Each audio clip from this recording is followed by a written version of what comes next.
They were the darlings of European tech, Germany's answer to Silicon Valley, a payment processor turned global fintech giant with a market value of over 24 billion euros. Led by their enigmatic CEO Markus Braun, Wirecard wasn't just successful, it was replacing Deutsche Bank in Germany's prestigious DAX index. Investors couldn't get enough. It didn't just shock Germany, it shattered the financial world's trust in an entire nation's regulatory system.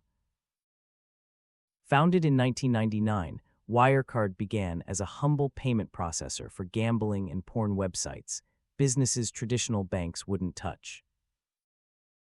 But after Austrian-born Markus Braun took over as CEO in 2002, Wirecard transformed into something far more ambitious, a global payment giant processing transactions for companies worldwide. By 2018, this former startup had become Germany's tech crown jewel.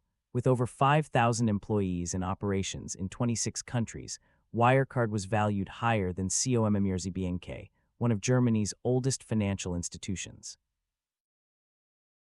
But while German investors celebrated their homegrown success, one newspaper, the Financial Times, was asking dangerous questions that would be ignored for years.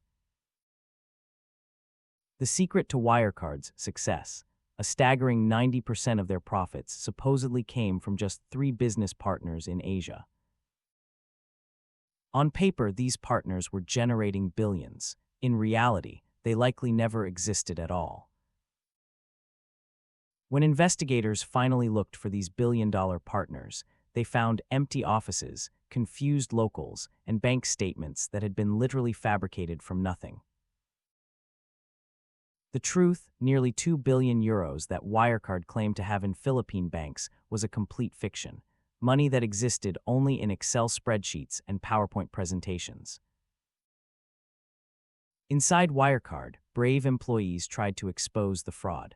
One internal accountant wrote a letter detailing the scheme that would later be known as the smoking gun. Meanwhile, Financial Times journalist Dan McCrum faced years of intimidation, surveillance, legal threats, and criminal complaints as he doggedly pursued the truth. Most shocking of all, Germany's financial regulator BaFin didn't investigate Wirecard. Instead, they investigated the journalists, actually banning short selling of Wirecard stock and filing criminal complaints against the reporters. For over a decade, auditing giant EY signed off on Wirecard's books without ever properly verifying whether the billions in Asian banks actually existed. On June 18, 2020, the House of Cards finally collapsed. EY refused to sign off on the company's accounts after auditors made a simple request: prove the money exists.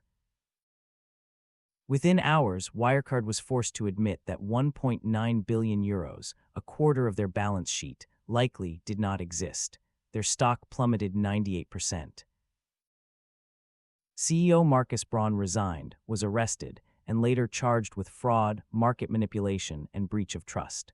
Today, he faces up to 15 years in prison. Thousands of investors lost their life savings. Wirecard's banks were stuck with 2 billion in defaulted loans, and Germany's reputation for financial strictness shattered.